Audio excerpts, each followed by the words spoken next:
राधा स्वामी। प्यारी साध संगत जियों, भाइयों बहनों, नौजवान साथियों, बच्चों,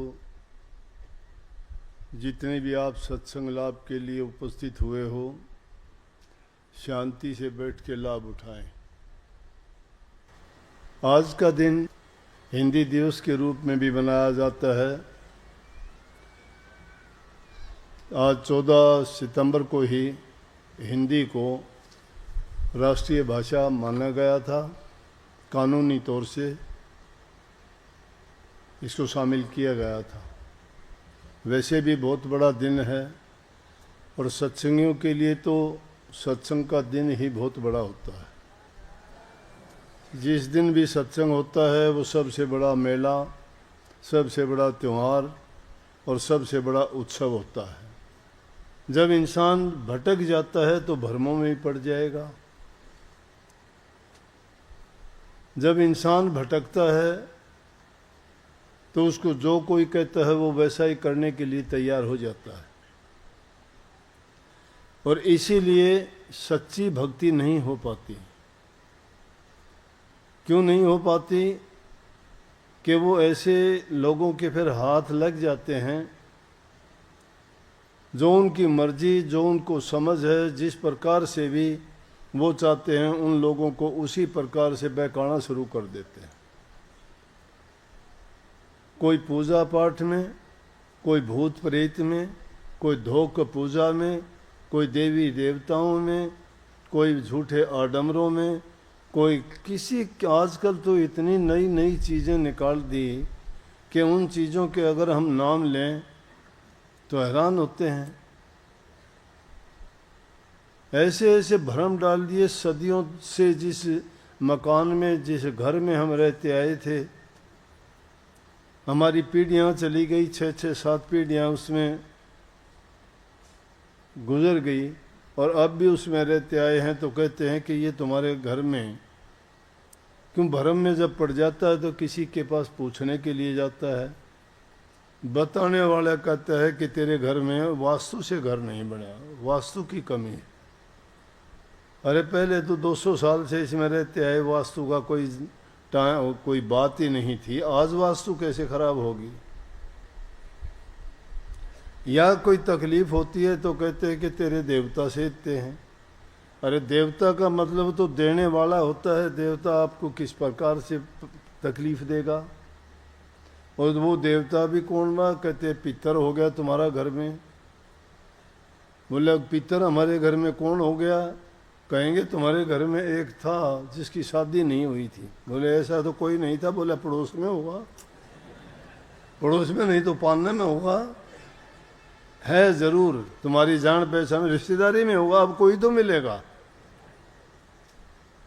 अभी एक पत्रकार महोदय बैठे थे, बैठे बैठे बात चली। बोला जी ये इतने पाखंड, इतने आडंबर क्यों चल गए? ये कैसे लोग बैठ जाते हैं?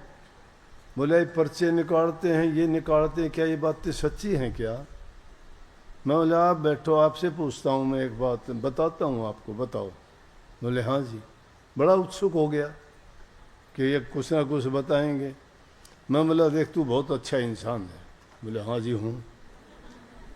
फिर लोग तेरे साथ अच्छा सलूक नहीं करते। बोला जी ठीक बताइए आपने। मैं और समझा। बोला कि हाँ, मैं तू जिसका जितना भला करता है वो तेरा उतना ही ज़्यादा दुश्मन बनता है। ने बोला जी यही बात है।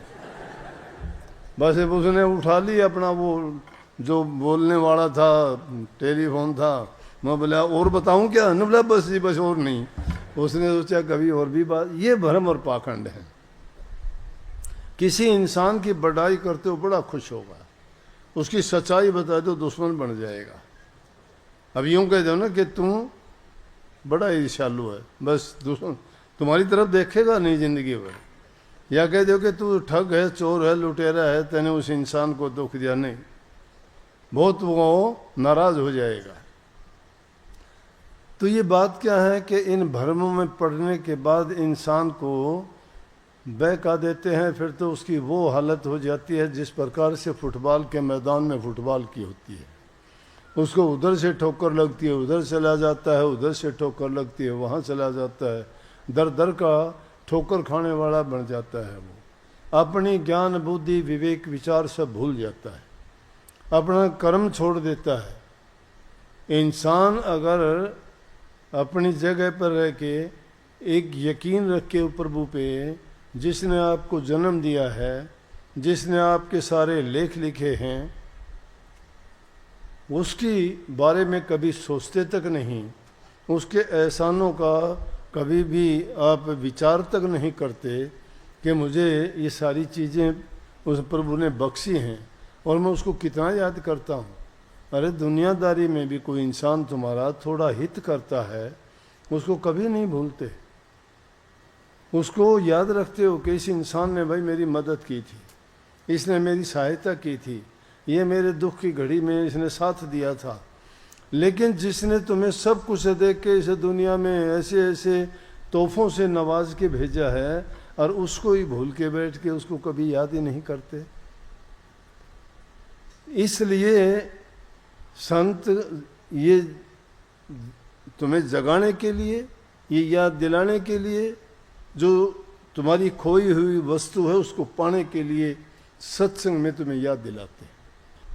और अब हम अपने भविष्य को बनाने के लिए करते, भविष्य भी हमारा उज्जवल जब होगा जब वर्तमान में हम अच्छा करेंगे। तीनों युग इंसान के हाथ में हैं। कहने के लिए भूत गया भविष्य आएगा, वर्तमान है, लेकिन वर्तमान में हम तीनों काल जीते हैं।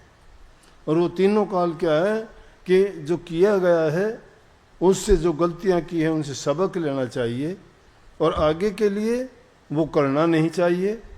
इसलिए जो करोगे वो कर्म फल भविष्य बनाता है, आपका भविष्य आपके हाथ में है। इसलिए जो इंसान उस प्रभु को याद करता है, नाम भक्ति करता है और नेक कर्म करता है, पर उपकार पर हित करता है, और जो उसके सामाजिक दायित्व हैं, पारिवारिक कर्तव्य हैं और खुद के जो उसके स्वयं के दायित्व हैं, जिसके भी प्रति, माँ बाप के प्रति, संतान के प्रति, समाज के प्रति, देश के प्रति, उनको अगर ईमानदारी से वो निभाता हुआ चलता है तो उसको कोई भी आदि व्याधि उपाधि तीनों रोग से निवृत्त हो जाएगा, कोई चीज़ तकलीफ नहीं देगी। शुद्ध मंत्र संतों से प्राप्त होता है। शुद्ध क्यों होता है वो? शुद्ध इस नाम तो आपने देखा होगा, दीवारों पे लिखा, किताबों में लिखा, बोलते हुए सुनते हुए वही नाम है, कोई नया नाम नहीं है। कोई राम राम का जाप करता है, कोई ओम शांति ओम का जाप करता है, कोई सोम सतनाम का करता है, कोई राधा स्वामी का करता है। नाम तो है ये, लेकिन जो नाम कमाया हुआ नहीं है वो क्या काम करेगा?